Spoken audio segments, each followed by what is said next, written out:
Studio with Right Side Broadcasting. I'm Bailey Hill, and I just wanted to thank you guys all for tuning in today. As you can see now, we are waiting the president's slated remarks. He was scheduled to start speaking around 37 minutes ago, but he should be here any moment. He's expected to deliver remarks on Syria and the ongoing ceasefire and situation there. So stay tuned. If you guys aren't familiar with Right Side Broadcasting, we're a small media company based out of Auburn, Alabama, and we are almost completely viewer funded. So I see that we had some donations. I have one right here. So thank you to Cannabis Cuisine, who said, "Thank you, RSB, covering what the mainstream media ignores or lies about." Thank you so much for your donation. You know, we're really gearing up for the 2020 election season.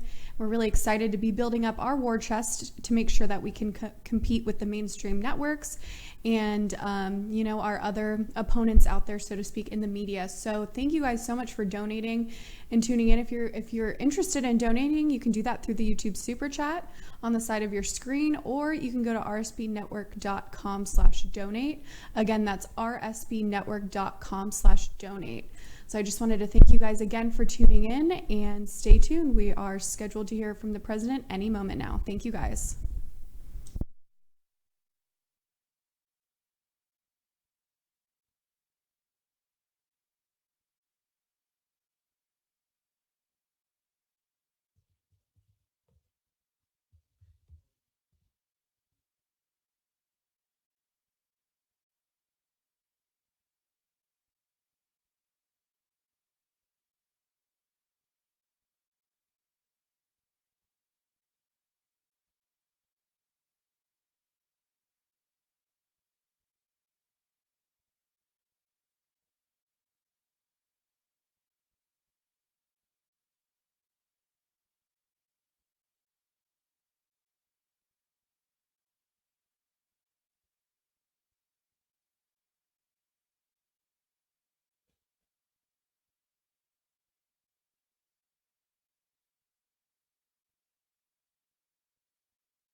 Well, thank you very much. My fellow Americans, I greet you this morning from the White House to announce a major breakthrough toward achieving a better future for Syria and for the Middle East. It's been a long time. Over the last 5 days, you have seen that a ceasefire that we established along Syria's border has held, and it's held very well, beyond most expectations. Early this morning, the government of Turkey informed my administration that they would be stopping combat and their offensive in Syria and making the ceasefire permanent, and it will indeed be permanent. However, you would also define the word permanent in that part of the world as somewhat questionable. We all understand that, but I do believe it will be permanent. I've therefore instructed the Secretary of the Treasury to lift all sanctions imposed on October 14th in response to Turkey's original offensive moves against the Kurds in Syria's northeast border region. So the sanctions will be lifted unless something happens that we're not happy with. This was an outcome created by us, the United States, and nobody else, no other nation. Very simple. And we're willing to take blame, and we're also willing to take credit. This is something they've been trying to do for many, many decades. Since then, others have come out to help, and we welcome them to do so. Other countries have stepped forward. They want to help, and we think that's great. The nations in the region must ultimately take on the responsibility of helping Turkey and Syria police their border. We want other nations to get involved. We've secured the oil, and therefore a small number of U.S. troops will remain in the area where they have the oil. And we're going to be protecting it, and we'll be deciding what we're going to do with it in the future. In any event, by the moves that we've made, we are achieving a much more peaceful and stable area between Turkey and Syria, including a 20-mile wide safe zone. An interesting term. Safe zone, that's the term we're using. Hopefully, that zone will become safe. Thousands and thousands of people have been killed in that zone over the years. But it's been sought for many, many decades, and I think we have something that's going to be strong and hold up. Turkey, Syria, and all forms of the Kurds have been fighting for centuries. We have done them a great service, and we've done a great job for all of them. And now we're getting out. Long time. We were supposed to be there for 30 days. That was almost 10 years ago. So we're there for 30 days, and now we're leaving. It was supposed to be a very quick hit, and let's get out. And it was a quick hit, except they stayed for almost 10 years. Let someone else fight over this long, blood-stained sand. I want to thank Vice President Pence and Secretary of State Pompeo for leading the American delegation so successfully to Turkey several days ago, along with National Security Advisor O'Brien. I want to thank them very much. The American delegation negotiated the original 5-day ceasefire that ended Kurdish fighters to safely leave. It just got them to a point where, frankly, they were able, it enabled them to get out, to go and move really just a few miles in a slightly different direction. So this enabled them to do so. Countless lives are now being saved as a result of our negotiation with Turkey, an outcome reached without spilling one drop of American blood. No injuries, nobody shot, nobody killed. I have just spoken to General Mazlum, a wonderful man, the commander-in-chief of the SDF Kurds, and he was extremely thankful for what the United States has done. Could not have been more thankful.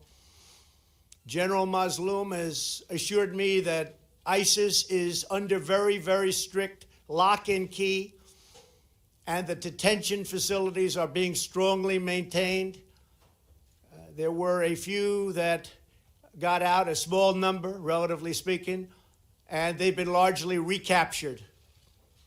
I'm also sure that he will be issuing his own statement very shortly. We had a great talk, but we've saved the lives of many, many Kurds. He understands that. The war was going to be vicious and probably not very long. And I'm very happy to have been involved in it, as are our Vice President, our Secretary of State, and all of the other people on our team. By getting that ceasefire to stick, we've done something that's very, very special.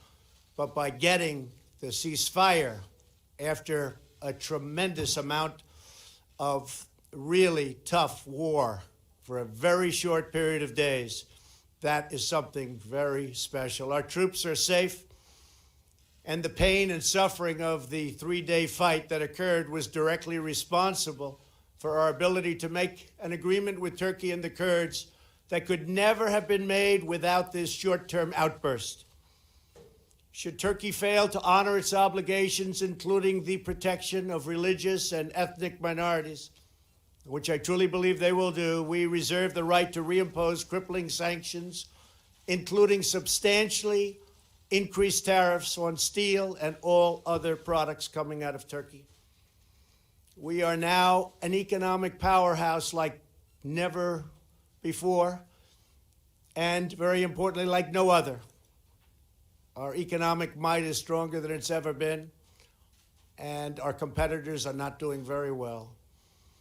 We also expect Turkey to abide by its commitment regarding ISIS as a backup to the Kurds, watching over them. Should something happen, Turkey is there to grab them.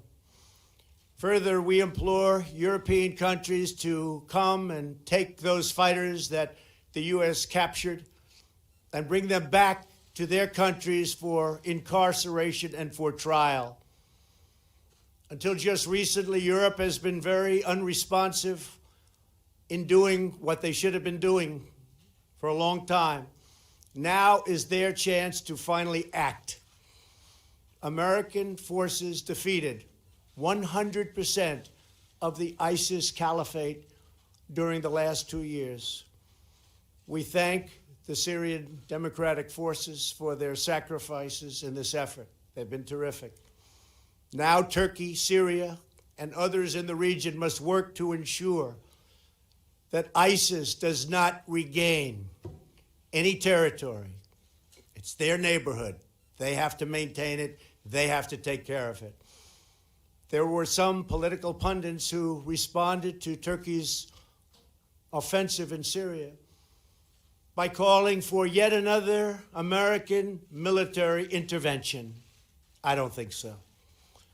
But halting the incursion by military force would have required deploying tens of thousands of American troops against Turkey, a NATO ally, and a country the United States has developed a very good relationship with, including President Erdogan. The same people that I watched and read giving me and the United States advice were the people that I have been watching and reading for many years.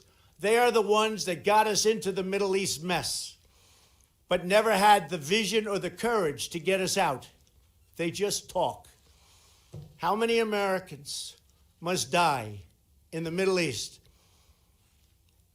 in the midst of these ancient sectarian and tribal conflicts? After all of the precious blood and treasure America has poured into the deserts of the Middle East, I am committed to pursuing a different course, one that leads to victory for America. Through much work, we have done things that everybody said couldn't be done. Today's announcement validates our course of action with Turkey that only a couple of weeks ago was scorned. And now people are saying, wow, what a great outcome. Congratulations. It's too early to me to be congratulated, but we've done a good job. We've saved a lot of lives. Most importantly, we have avoided another costly military intervention that could have led to disastrous, far-reaching consequences. Many thousands of people could have been killed. The last administration said Assad must go. They could have easily produced that outcome, but they didn't. In fact, they drew a very powerful red line in the sand. You all remember the red line in the sand when children were gassed and killed, but then did not honor their commitment as other children died in the same horrible manner. But I did honor my commitments with 58 Tomahawks. 8 long years after President Obama's ill-fated push at regime change, U.S. troops are still on the ground in Syria. More than 500,000 people are dead, hundreds of thousands are terribly injured, and millions more Syrians are displaced. It really is a nightmare of misery. Across the Middle East, we have seen anguish on a colossal scale. We have spent $8 trillion on wars in the Middle East, never really wanting to win those wars. But after all that money was spent and all those lives lost, the young men and women gravely wounded so many, the Middle East is less safe, less stable, and less secure than before these conflicts began.